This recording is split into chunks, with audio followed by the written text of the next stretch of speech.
team lead. So Nandina Jagdish Kannan. Hopefully I've got that fairly close. I'm sure you can let me know if I pronounce that incorrectly. And she's going to monitor the chat.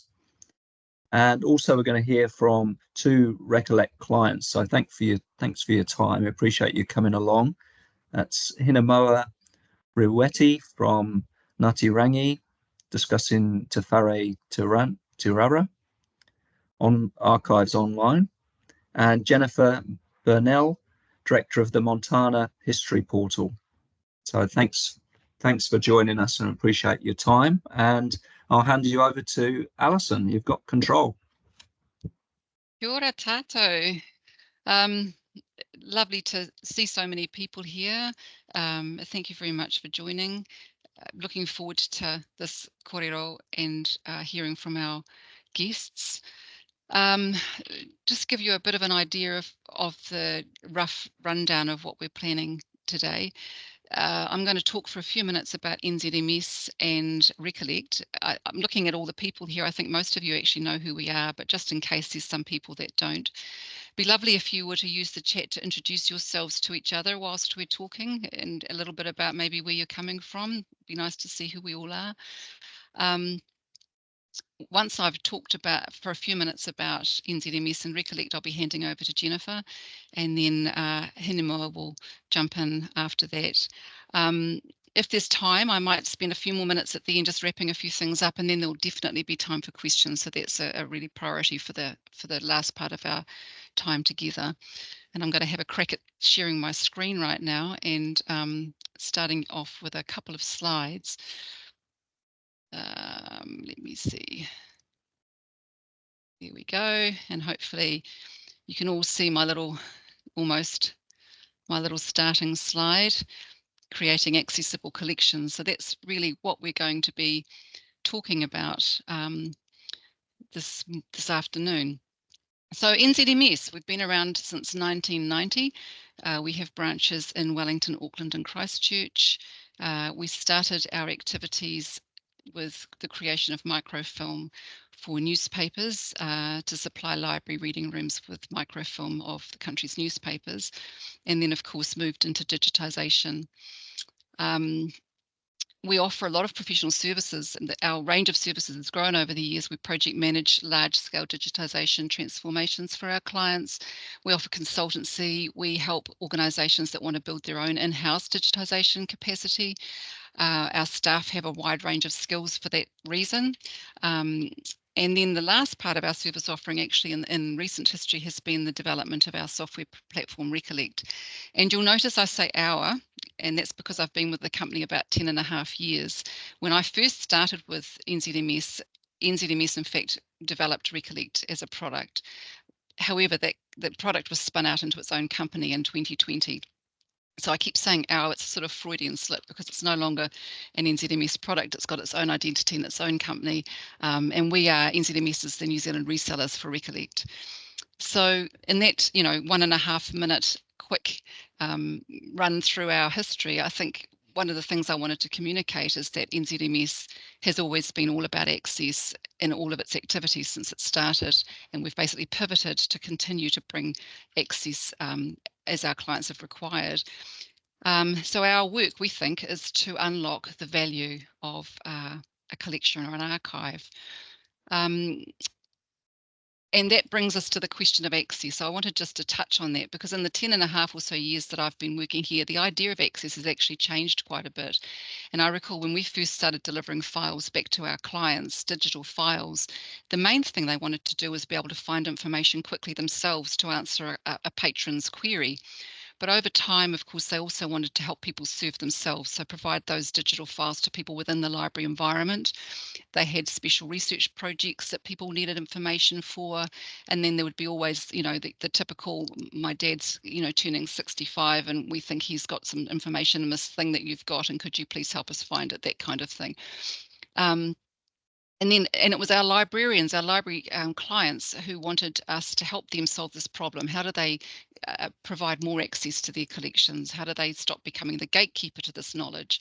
And how do they serve the general public? And this is my little, this slide you're seeing is my little meander through this idea, because, you know, the question is there really such a thing as a general public? And what we've discovered as we've implemented Recollect is that libraries and the organisations we serve serve huge ranges of different community groups and stakeholders.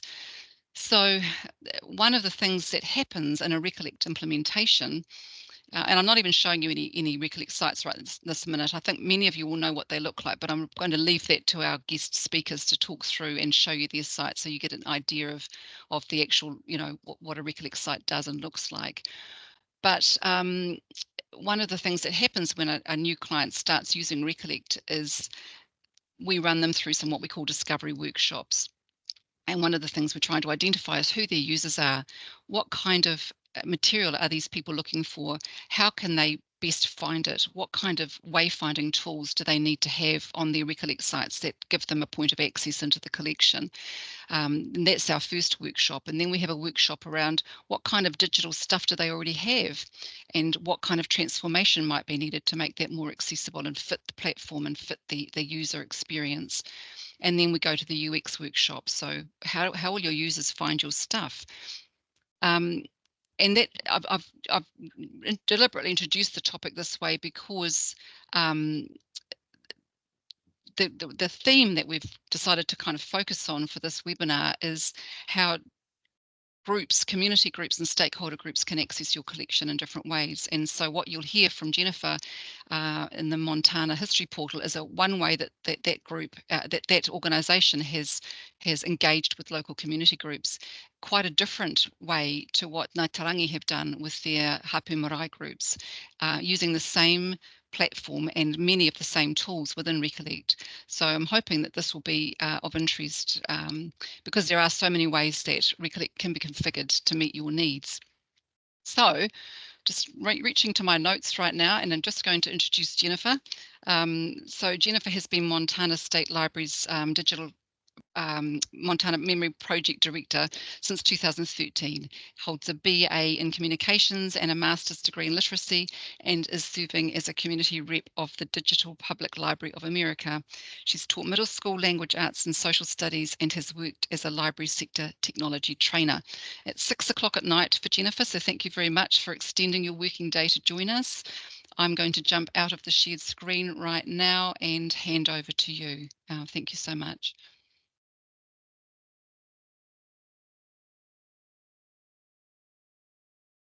Thank you for having me. I appreciate getting an opportunity to be here with you all. I think you can see my screen now. Is that right? You seeing my screen? No. Okay, let me try that again. Now, how about?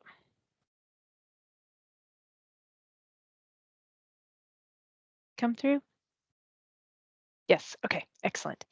I'm going to start off with just a little introduction about Montana, because I realize that we are not anywhere near you, and you might not have a lot of background knowledge about our state. So the state of Montana is the 4th largest in the US, and it is a square kilometers about 377,000. And that compares to New Zealand, which is about 269,000 square kilometers. So we're actually a little bigger than your country in this state. We have about 1,100,000 people versus the 5 million in New Zealand. So our largest city is about 118,000 people. And if you look at this map here, I live in Teton County at this dot. My office is at our state capital in Helena down here. And our biggest community is Billings down here in the southeastern part of the state. This map is one of the many program dashboards that the state library maintains for all of our state programs. And this map does link right into Recollect. So if I click on one of these dots, and I'm going to pick Hobson just because it's a tiny community, it's made up of about 180 people and is a branch library. But when you click this dot, it takes you right into their landing page. I'm going to come back to Hobson, so I'm going to close that for now. I want to talk to you a little bit about how this history portal came about. Allison has an old bio of me that says Montana Memory Project in it. We did change our name about a year ago. So the State Library started the history portal, then called the Memory Project, as a pilot project for Content DM in 2007. And the idea was to see if we could get libraries interested in adding digital content to a website to share their cultural items. The next year, the Montana Historical Society became our partner, and they helped pay for the platform as well as started to contribute content. And initially, the idea was that we would target the audience of Montana citizens, and we would have libraries be members and be able to have access to add content and add their metadata kind of independently, just with a little support from the state library, but not with a lot. And at that time, the only thing that was needed in the metadata was a title. And the idea was to represent this far-reaching state in one-stop shopping where you could find that cultural information from anywhere in the state in one place. If you've ever traveled to the US, there are some states that are really easy to get around. Montana is not one of them. We do not have a great infrastructure for roads. So if you want to get down here to Carter County, you have to want to get there. It's not an easy trip. Powder River County, which is not represented yet on our site, is even harder to get to. Daniels County, you really want to get there. It's way up on these little narrow 2-lane roads. Some are paved, some are not, to get to this town or this community. So the idea was that we would make it easy for anybody to get to the content that are held in these organizations through a web platform. It didn't work out very well with people just adding their own content and adding titles only. Our biggest complaint in those early years is that people couldn't find what they were looking for. We would assign a title to a photograph, but that isn't necessarily helpful unless you know what title got assigned that. So when people did a search, they weren't finding what they wanted to find. So in 2013, we chose to create a metadata standard, and we put a hold on accepting any new collections until we had updated all of our current collections to that metadata standard. And we worked as a group with the Historical Society and the University of Montana to create a standard that we felt was going to be the best for people to find the content they were looking for when they landed in our site. And then after that was accomplished, we began accepting content again. And then we really realized that Content DM wasn't working for us, and we wanted to move to Recollect. What we had done to set up our Content DM site was to create landing pages for each of our contributors because they wanted an easy way to get to their content. So if they lived out here in, say, Carter County, Ekalaka, they wanted a place to get just to the Ekalaka content to find that information. And so we had set up contributor pages and collections. And so I'm going to demonstrate that in our site here in a minute about how we got around to organizing it in this way. When we moved from Content DM, we really wanted to emulate that same experience in Recollect, but it even is better in Recollect because of the ways that Recollect allows us to link content back and forth. And so I'll show you a little bit of that and how that works. So if you land on our homepage, this is it, the Montana History Portal. You'll see that we have a search widget on the homepage, as well as some information about the kinds of content you will find here. As I said, we've been going for a long time, so we've now have 89,000 items in our repository. And if you scroll down, you can see some of the featured content on the page. The main organization is in this blue bar across the top. We have collections, and each contributing institution creates a collection and then adds it, or multiple collections and adds it to our site. So we have 221 collections. They're listed alphabetically here, and you can see it's broken into 5 pages of content. Our collections range broadly. We have oral histories, we have photographs, we have documents, we have books. It's a lot of different types of content. And then we have contributors. And so each of these collections is tied to a contributing organization. And this list is a list of 98 contributors so far who have added content to our site. Over the years, we started focusing just on libraries, and then we realized that a lot of our small communities the libraries gave their historical content to the museum to be in charge of. So we've broadened our scope and started inviting collections from museums. And then not too long ago, we had several requests from other kinds of organizations within a community that held state history and state cultural items that also wanted to be able to share through this platform. So we now have city organizations, county organizations, and community groups, clubs, that kind of thing, that have started sharing content on our site as well. So Archie Bray Foundation is an example of that. That is an art organization. If you scroll through this, you'll see things like Bear Paw Development Corporation, which is an organization that helps community growth in one of our parts of our state, and it has supported a collection. So if you scroll through, there's a lot: schools, libraries, museums, archives, as well as organization types. I've opened a couple of these up already so that I don't have to keep scrolling through this list to find them. We talked about Hobson briefly. Hobson is a community of about 180 people. It's a branch library to the Judith Basin County Free Library. They were part of a grant project that we did many years ago with DPLA, and they agreed to add some content, but it was a stretch for them.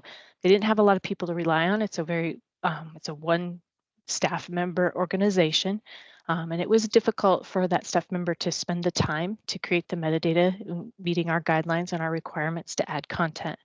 And so you can see here, they have added just 27 images in one collection.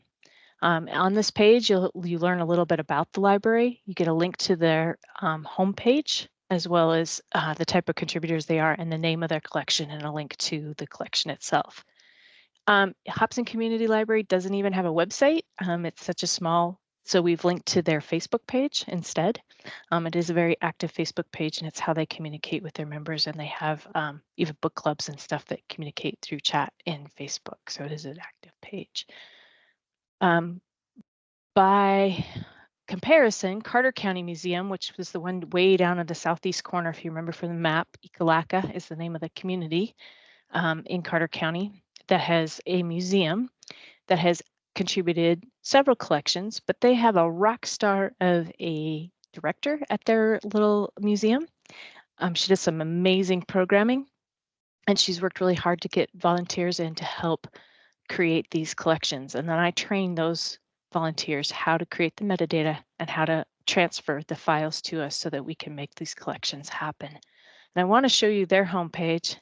Don't be surprised, because boom, you get a dinosaur right away. They are very well known for their dinosaurs in southeastern Montana, and so that is the focus of the museum. But they also then have content related to the culture and the people of the community that homesteaded and lived there before homesteading took over. So if we jump now to, sorry, there is a little toolbar right in the way. I don't know if I can get rid of it or not. Do it this way. And enlarge that again, maybe. Maybe not. Sorry about that. There we go. Sorry. University of Montana is a much larger contributor, and with a lot of staff and a lot of students, and they have actually been able to contribute a great deal of content. So you can see by comparison, their list of collections is quite a bit larger. Again, a link to their home page and a list of their collections on the left. And if you scroll down, you start to see the volume of content that they have added: 14,000 images, 1,400 oral histories or audio files, and as well as PDF documents, maps, and other content. And then finally, our partner, the Historical Society, which is our biggest contributor, with I think 29 collections now online. And if you scroll down their list, you start to see, again, the volume: 15,000 prison records for them in the state of Montana, 11,000 images, 2,400 documents, 2,300 audio files, and it goes on. So This is quite a bit different than the little Hobson. Hobson can only manage 27, and we want every community to be able to participate in adding digital collections to the portal. We really see ourselves as a portal, which is why we changed our name. We don't own this content. We don't hold this content. We just share it and make it accessible to the public. So you don't have to travel to any of those places that are hard to get to request to see this content that is living most of the time in file cabinets and in storage. We do also have a very robust Facebook page, and I want to point this out. Every time we post, we say where the photo came from as well, and we link to their page if they have a Facebook page. We have 29,000 followers on this page, and for each post, we want people to know where the content came from. It isn't just that it's the history portals. People assume we own it and that we have the physical copies, and we don't. The institutions hang on to those. They maintain control of their content. So I'll switch back here to. I wanted to just open one item just to give you an idea. I'm going to jump into the Evan Cameron diaries. So when you land on our collection page, you get a summary of the collection. You get a list of how many items are in this. This is from Eastern Montana. This woman kept a very in-depth journal of daily life of the late 1800s as a homesteader in Eastern Montana. And when you open this up, some of the metadata details, we ask for a description, type, creator, genre, language, subjects, so that they are searchable. We use Library of Congress so that these are linked. We ask for contributor, digital collection, digital format, and some other information. I walk a person through how to create this metadata in a spreadsheet. They submit their files to me through a shared folder. I give them a OneDrive folder where they can upload those files to me, and they upload the metadata spreadsheet to me, and then I review all the metadata to make sure it's adhering to our guidelines. We have a metadata guidelines document also that we publish. So we walk people through that as a I guess a kind of a Bible to look back at of what we expect. And then before it gets published, I look it all over, and then I upload it and publish it myself. And we've done that so that we are consistent, so search works consistently, that these fields have the same type of information in them. We found that even something as simple as the contributing institution in the past, we had one contributor who had named themselves 35 different ways. So we have really learned that the more consistent, the better search works and the better able people are to find content. We've gotten great feedback. People love our site. We have this last year in 23, we had over 1 million page views on our site. We average about 94,000 page views a month, which for this population of our state is pretty darn good. We know we reach beyond our state. We have a worldwide reach. I think our most page views last month came from Denver, Colorado area. So we know we're reaching beyond our state and beyond our country. And we feel like there's only a few things that aren't working really well for us. There's a lot of menus on the page and people get confused on where to go. We have a submenu over here for how to get involved, about us, and for our help. And there's menus on the side as well as our main menus across the top. So we have to do a lot of training. We have moved this help also to the center of our page. Visit our help page, because we got a lot of the same questions over and over, which we had answered in a list of documents here that walk you through how to search and how to do some of the frequently asked questions that we get. So that has helped, moving that to the center of the page so that people can get back to or get to a document that might help them find what they're looking for. Just one other observation is that we get great feedback. I had a gentleman write us just a few weeks ago that said, "Thank you so much for the technical assistance. I want to follow up and offer my sincere appreciation of the History Portal I've utilized many times. Briefly, I'm a retired educator, genealogist, and an enrolled member of the Blackfeet tribe. Specifically, I have used the memory site for access to files of Blackfeet Tribal Council minutes. That really is valuable information, and in that it provides detailed testimony, actions, and some old photographs. Further, I've accessed some of the state prison records as they relate to tribal members and relatives. And finally, I enjoy perusing the old county memory books that are available on the site. So I just wanted to share that with you. We do get lots of emails and feedback from people who have used our site and are very happy to find the content. And with that, I'm going to stop sharing and stop talking. Thank you very much, Jennifer. That was excellent.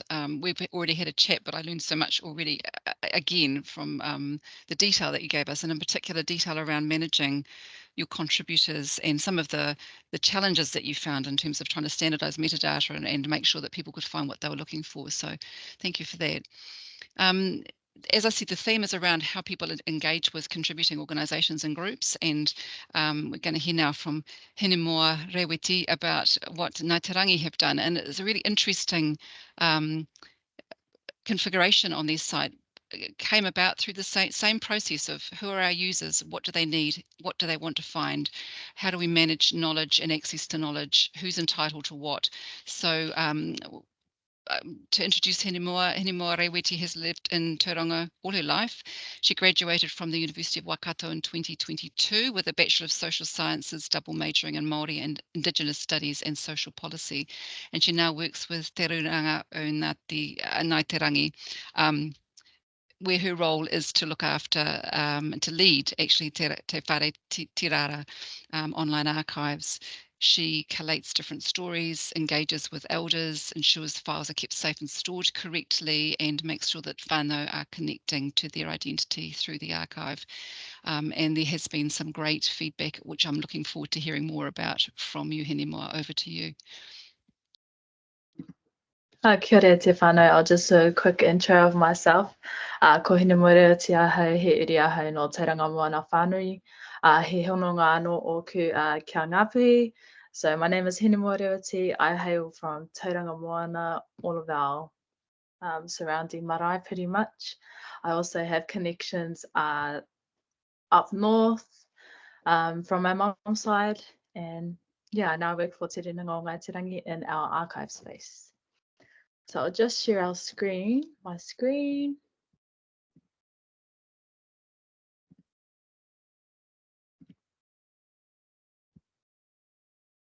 Kapai. Can we all see my presentation? So I'll just leave my screen like this. I won't put it in full screen.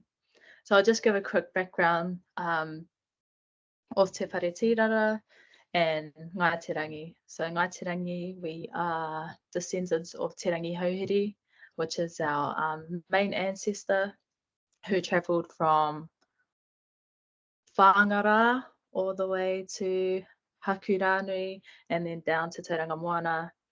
And then in one of our battles we had, he actually died, and then his children that he had created Ngāi Te Rangi Hauhiri, so the descendants of Te Rangi Hauhiri, and that's how Ngāi Te Rangi became an iwi. Our waka is Mātātua, and we now settle in the beautiful Tauranga Moana. That's just the overview of Ngāi Te Rangi. And then we have our Te Whare Tīrara, which is our Ngāi Te Rangi archives. So our Te Whare Tīrara focuses on the researching, preserving and disseminating of quality assured Ngāi Te Rangi historical accounts and mātauranga. So Te Whare Tīrara hopes to be the hub of all our Ngāi Te Rangi uri, where they can come and gather their taonga, their information of their hapu, their marae, their whānau, their whakapapa. And so we hope that through our Te Whare Tīrara, whānau can reconnect to their tuakiritanga, so to their identity, as we do have a lot of uri or descendants that live outside of Tauranga Moana. So this is one way that we are disseminating our knowledge to the whānau that don't usually come back home or can't come back home or live outside of Aotearoa, New Zealand. So this is one of our frameworks that we work around, and this is what Te Whare Tīrara is built upon and how we disseminate our archives pretty much. So if we see here, the top of our whare is whakapapa. So whakapapa is our main, what do you call it? Our overarching principle of Te Whare Tīrara. So through whakapapa comes everything else that you see underneath our whare here. So this is called a pātaka kai. So a pātaka kai is like a whare, a house back in the days where kai was stored. So this is pretty much like our pātaka kai of mātauranga, so our house of knowledge, where we store all our knowledge and how it will be disseminated, just like how food would be eaten by our uri, our descendants. And then after whakapapa, we have our two amo on the side. So they're the diagonal points of the whare, which is te taiao and te ao Māori. So te taiao is our nature. Ka whai te taiao is nature. And with te taiao comes te ao Māori. And with te ao Māori is our Māori world perspective. So these two things come under whakapapa. Without whakapapa, we don't have te taiao and we don't have te ao Māori. And then in here is where we will store our tapu files, or our tapu archives. So tapu is sacred.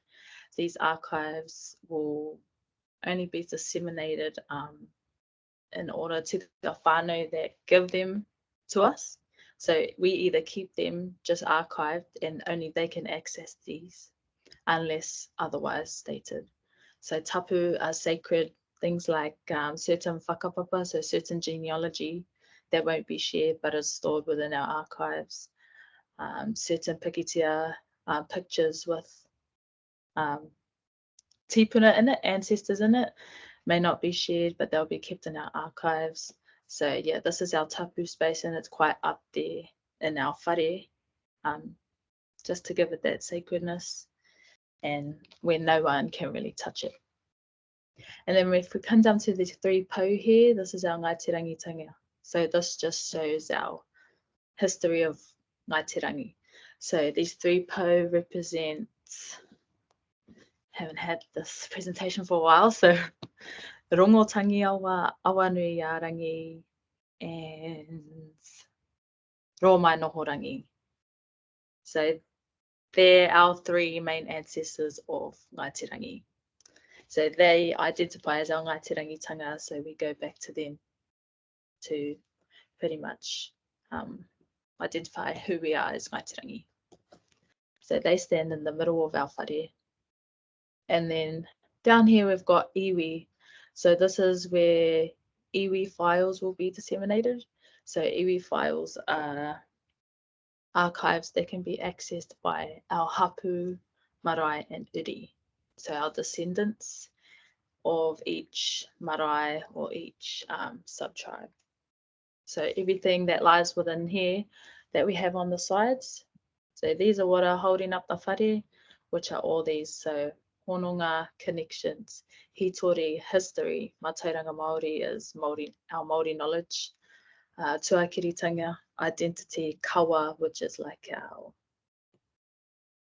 man, sorry guys, sometimes it's hard to put Māori into English, explain it in English. Kawa is like our rules, we'll say that, rules, as well as tikanga. But tikanga sort of evolves, are evolving rules, and kawa are rules that stay the same. And then we have our te reo Māori, which is something important we hold within te ao Māori. So that all lies in here. So in here gives access to our iwi, so our uri, our descendants. And then ngā uri o Ngāi Te Rangi, which is the descendants. So they're all in there and they'll have access to their iwi archives. And then we have our noa space, so this is holding up the whare. Noa is our general public space, so archives that are held for our public, which we do have quite a lot of things held to our public, just not as precious as you would have in iwi or tapu. So that's our framework that we work around with Te Whare Tīrara. Pretty interesting kōrero.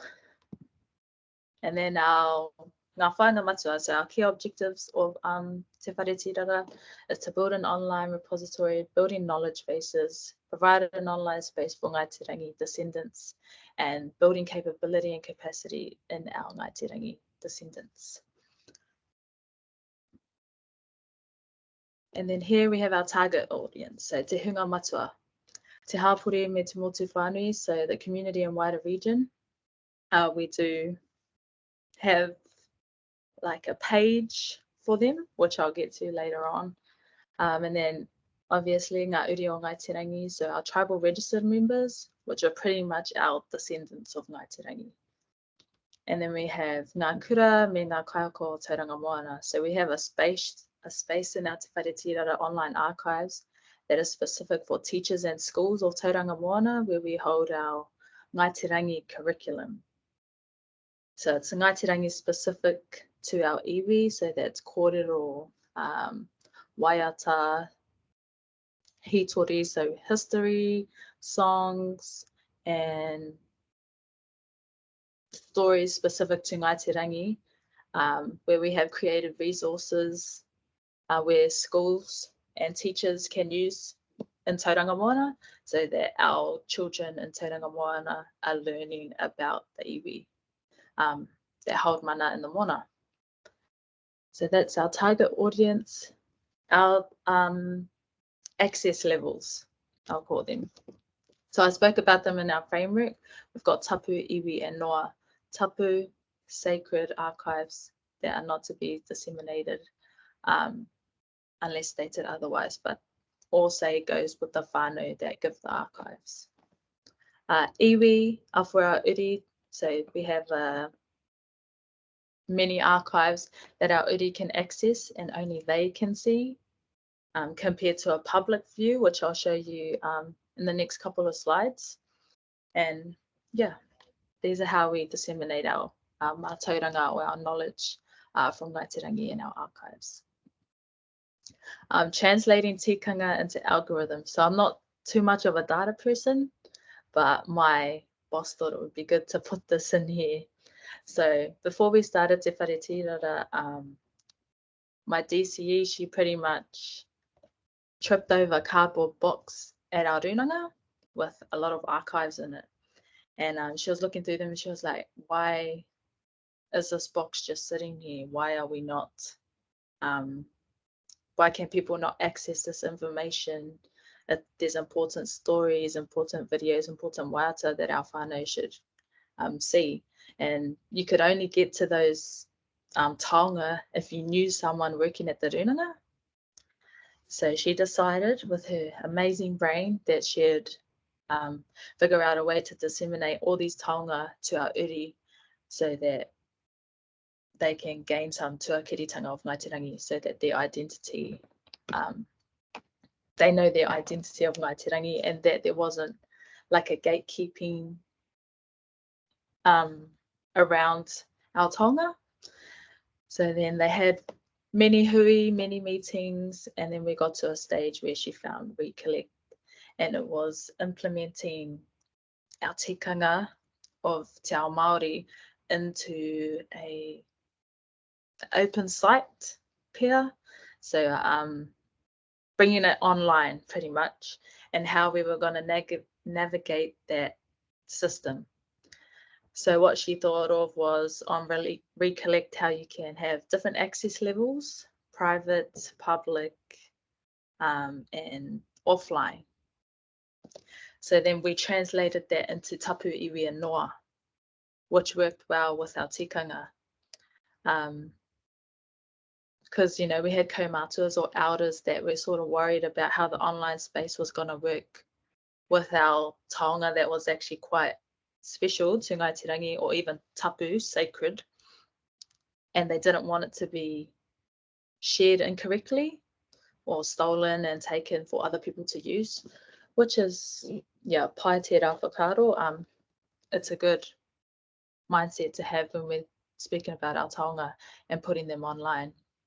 But it was possible with the help of Recollect and my deputy CEO's amazing brain. She made it work for us. So it is possible to translate tikanga into algorithms, or to bring tikanga onto an online space. You just have to have those people that will, fight to make things correct. And then this is just a a bit of feedback that we had from someone attend our wānanga āiwi. Our wānanga āiwi was a space that we held for 2 days for disconnected whānau to come back to Ngāi Te Rangi and learn all about their Ngāi Te Rangitanga. And Te Whare Tīrara was a way for people to reconnect. So this is just a quote from one of our participants in the wānanga āiwi and how she felt about Te Whare Tīrara. So Te Whare Tīrara digital enables me to find out kōrero about our iwi, about my whānau, without feeling whakamā. So whakamā is shy or scared.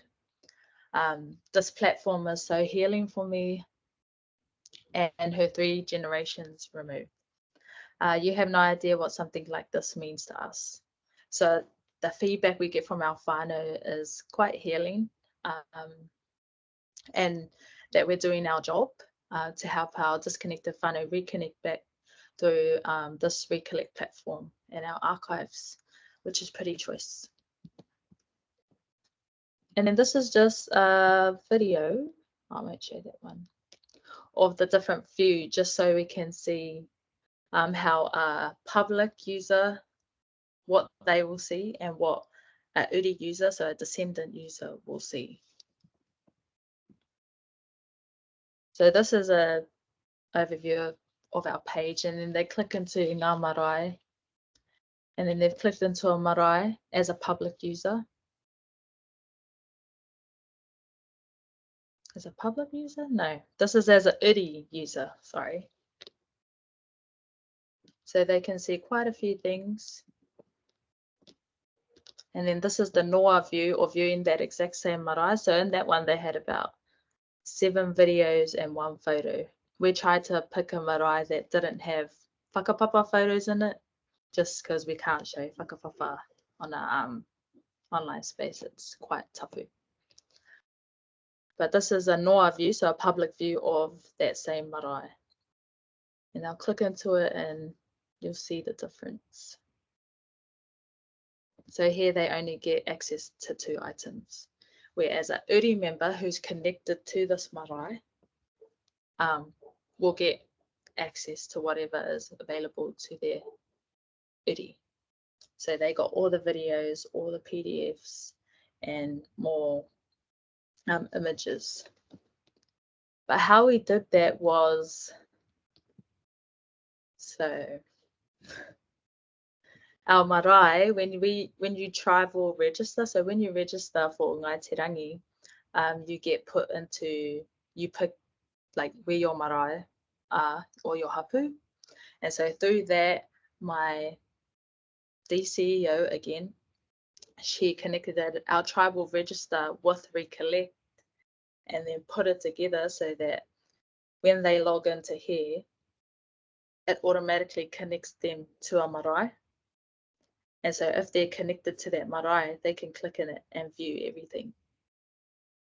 So that's the tribal register and Recollect working together, which is a pretty choice idea. We didn't have to do a whole lot. Well, they did. The team before me, who I want to give a big mihi to, thanks to, I'm just picking up the ends of it, and Te Whare Tīrara is taking me everywhere. But yeah, a big mihi to the team that actually created this beautiful taonga for our uri. And I'm just here enjoying their mahi. And yeah, Te Whare Tīrara has taken me to some choice places so far. But yeah, just big mihi to them, big thanks to them for putting in the hard mahi for our Te Whare Tīrara and our whānau. But yeah, that's Te Whare Tīrara. I hope I covered everything. Ngā mihi e te whānau. Thank you. Pretty inspiring story, and we really enjoyed working with Ngāi Te Rangi to execute their vision, really. Recollect had the facility, the capability to do this, but it was, as Henimoa said, that the specifics around access and Hapu Marae group access was something that came from them, and we built it with them. I was going to jump in and show you some things now, but I think I'd rather actually put time to questions. So if anybody has questions, I'm going to open. I've had my chat off so that I wouldn't get distracted and lose my place. But if you wanted to ask a question, unmute yourself and ask a question, or ask a question in the chat of either of our two speakers, that would be great.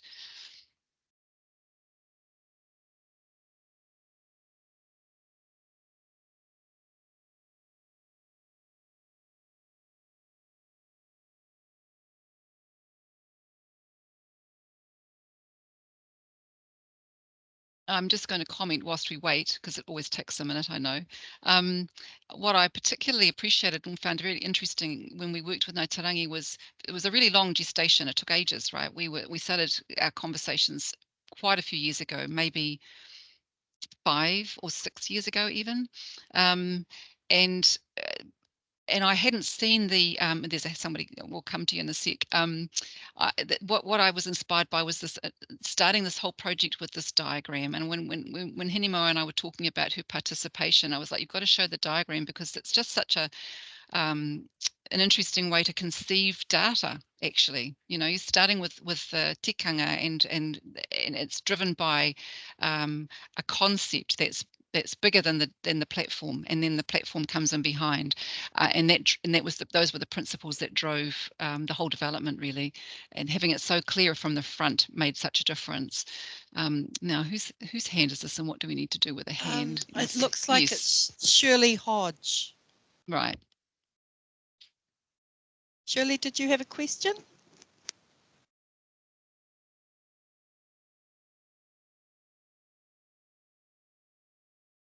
Maybe not.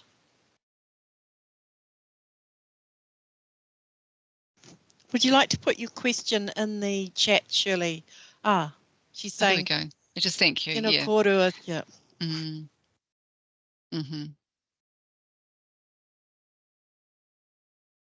And thanks for that, Jennifer. Yeah.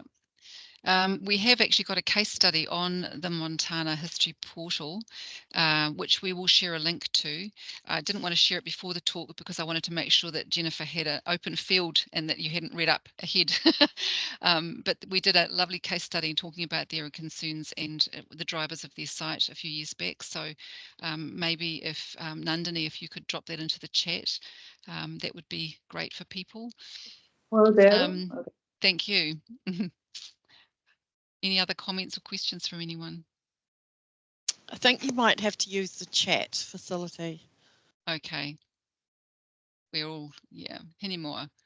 How can institutions like libraries who hold taonga Māori support partnerships with Ngāi Tarangi and Te Whare Tīrara? Does Ngāi Tarangi have any partnerships with existing libraries in the Tauranga Moana Rohe? No, we actually don't quite, not a close partnership just yet, because our Tauranga Moana library actually do have a Recollect site. It's pretty full, yeah. They're stacked with a lot of taonga in there. It's a beautiful site too, but I don't actually know how to answer that question. It would be cool to work with our Tauranga Moana whānau at the library. I just don't think we've gotten to that stage just yet.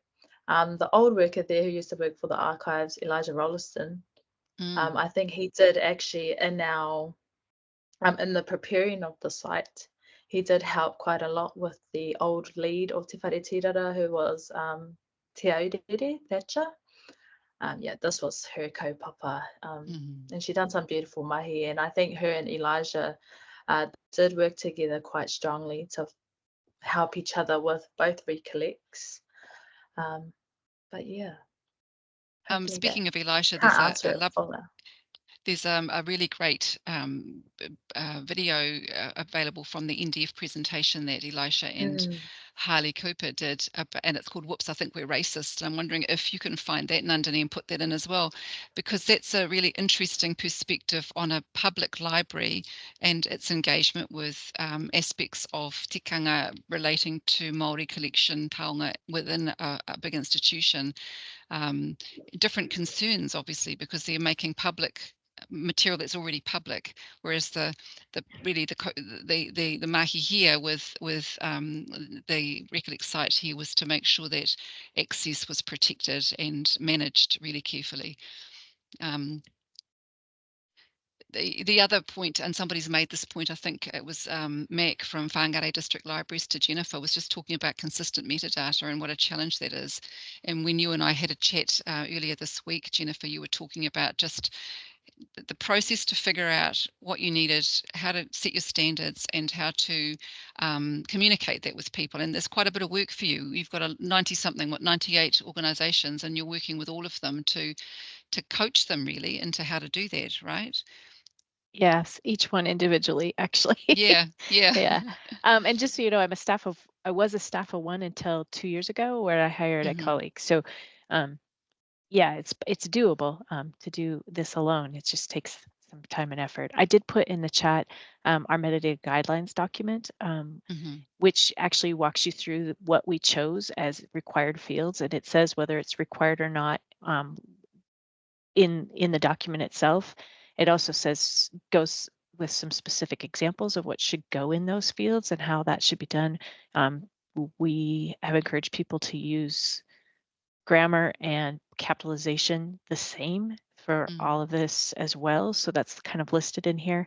And we have used primarily Dublin core fields, but we have then tried to map those to MARC records and to past perfect records, which museums often use for archiving their or cataloging their records, so that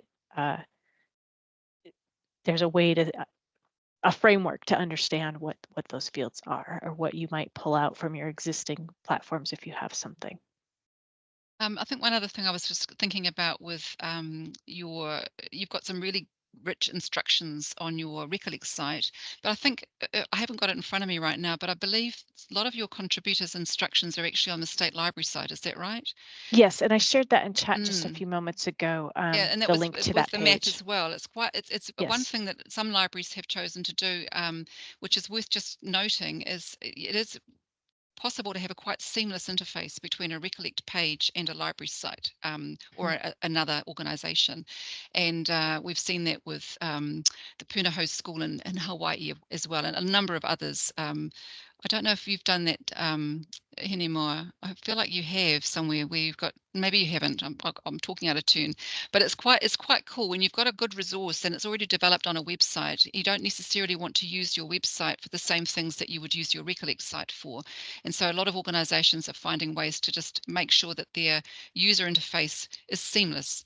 And there were conversations early on in Recollect's development around whether people should be let out of their site. You know, do we want to keep people in the Recollect site always and make sure they just stay in there, or do we want to share resources in and out? And a lot of organizations are doing that. They're sharing in and out, but they're making it quite a seamless interface so it doesn't feel as if you've shifted gear. And that's what you've done on yours with your contribution. So lots of really good information for people that want to know how to engage with their contributing stakeholder organizations. Yeah, We've got 4 minutes State left. Library page. Sorry. I'm sorry. Yeah. We link out to the State Library page. We link out to a genealogy page that we maintain. We link that has links to other genealogy resources so that our users can find content that's not in our portal, because we don't have everything. It is stored in other places. But we also link from the State Library page back into the portal in numerous instances as well. Yeah, it's quite, you don't know where you are in a good way. Yeah. We've got a couple of minutes more. Oh yeah, the method that you use to authenticate iwi members. So this is a question for Hinemoa, and it's around single sign-on and your registry, your tribal register, and how that works. Yeah, is there anything particular you want to add to that?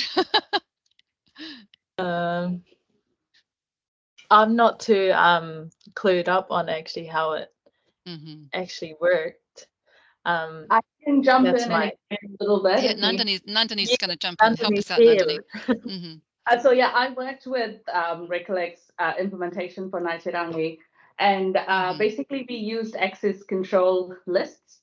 So we created the iwi and hapu groups as access control lists within Recollect, and used the access control list ID to map it with the relevant iwi and hapu lists. So as Hinemoa mentioned in her presentation, there everyone who signed up into the tribal register was assigned to a particular iwi or hapu, and you make sure that that iwi hapu ID was mapped with the Recollect ones.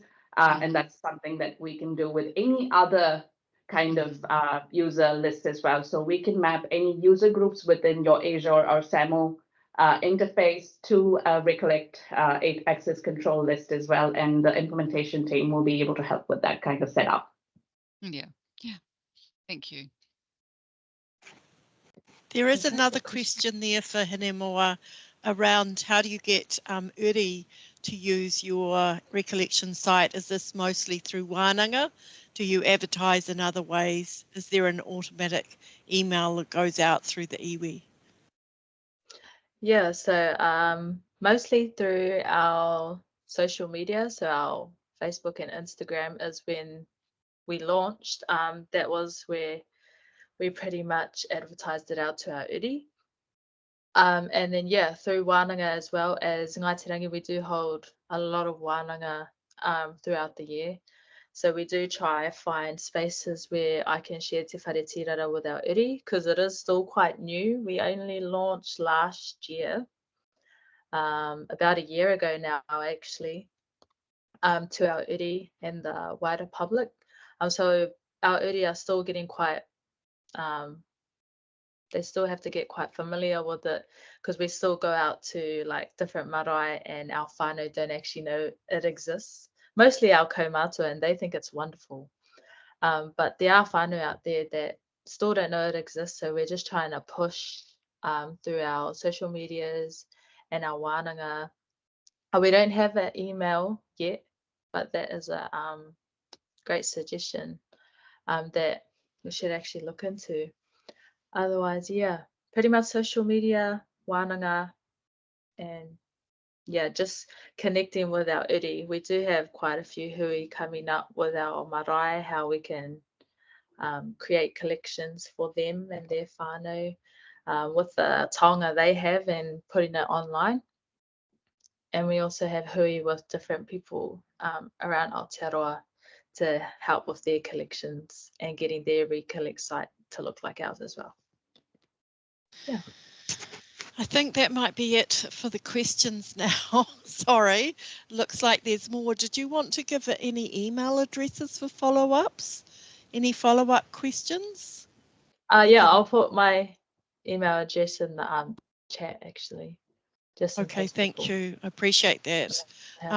Jennifer, yeah, Jennifer, there is another question there that you might be able to answer for Fleur.